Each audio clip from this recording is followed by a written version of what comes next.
Hello there, welcome to the Microsoft Office Specialist Excel Associate 2019 course. Today we are in the exam information section and we're looking at what to do on the day of the exam, whether you are sitting the exam online at home or whether you are going to be attending a test centre. So either way, you need to arrive either 30 minutes early into the exam centre itself or online into the Zoom meeting, okay? Ensure you have your exam voucher with you if you need one. Have your ID with you, so you need government ID, maybe a passport or a driving license. Make sure, this is extremely important, make sure you know your Certiport username and password. Familiarise yourself with the location of the test centre if you are attending a test centre.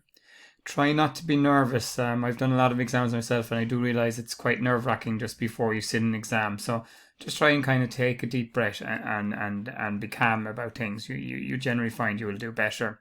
So that's basically it, the tips there for the day of the exam itself. So best of luck with the exam. So that's brilliant. We'll see you shortly with some tips on the actual examination itself. So as always, thanks for watching and take care.